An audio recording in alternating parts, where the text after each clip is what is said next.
நான் உங்களுக்கு சொல்ல போற கம்பளக்கு போன ஸ்டோரிய வீட்டு கொசக்கால தண்ணி பெய்த்து எல்லாம் பத்தினா போற வீட்டுள்ளுக்கு இடுப்பு அளவுக்கு சேரு காலை வச்சா புக்குன்னு சொல்லி இடுப்பு வர காட்டி மிளங்குது சேத்துள்ளுக்கு 180% வீட்டுல வீட்டு சாமானோட அப்படியே தண்ணியில தாண்டு fridge, TV, washing machine, sofa, school bag, mattress, கட்டில், வீட்டிலேக்கு எல்லா எலக்ட்ரிக் ஐட்டத்தோட எல்லா ஃபர்னிச்சர்ஸ் ஐட்டத்தோட எல்லாத்தோடையும் சேர்த்து ஃபுல்லாகவே தாண்டு. இப்போ வெள்ளம் பத்தினா கூட சேர்த்துள்ளுக்கு அதெல்லாம் அமைஞ்சு ஃப்ரிட்ஜ் அது, வாஷிங் மிஷின் அது, சோஃபா இதுன்னு சொல்லி எல்லாமே சேர்த்துள்ளுது. அதை க்ளீன் பண்ணு எப்படின்னு சொல்லி நினச்சி பார்த்தா அந்த மனுஷனுக்கு பைத்தியம் பிடிக்கும். ரத்னபுரம் போன 2 பஸ் காக்கலும் 2 ரூபாய்க்கு சாமான் எடுத்துக்கொண்டு 5-6 வேன் போன 2000 லிட்டர் தண்ணி இது டேங்க் ரெண்டும் ஜெனரேட்டர் ஒன்றும் அங்கே கரண்ட் இல்லை. பார்த்தால தண்ணி இழுக்கிறதுக்கு ஜவ்வஸ் மோட்டர் ஒன்றும் இப்போ ப்ரெஷர் கன் 4-5 தேவையான பட்டா ஐட்டம் எல்லாமே கொண்டு போகணும். அது சுற்றி நலவா போகணும்.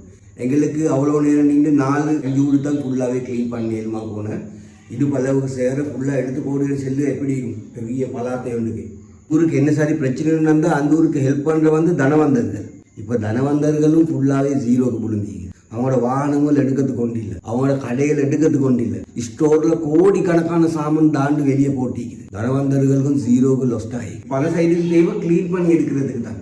ஒவ்வொரு ஊடையும் பார்க்க பைத்தியம் பிடிக்க தனிக்கிற சேகரான நிறைஞ்சு நீங்களும் மண் சைடுக்கு போயிட்டு ஒரு சப்போர்ட் ஒன்று கொடுங்க க்ளீன் பண்ணதுக்கு. நாளைக்கு இன்ஷால்லா போகிற கெலி வைக்க அந்த சைடுக்கு போயிட்டு பார்க்கும் மண் சைடு சிச்சுவேஷன் கம்பளே மாதிரியே சேதமாக கெலி வைக்கும். அங்கேத்து மக்களையும் போயிட்டு பார்க்கும் அங்கேத்து மக்கள் எந்த பாடுபடுதுன்னு சொல்லி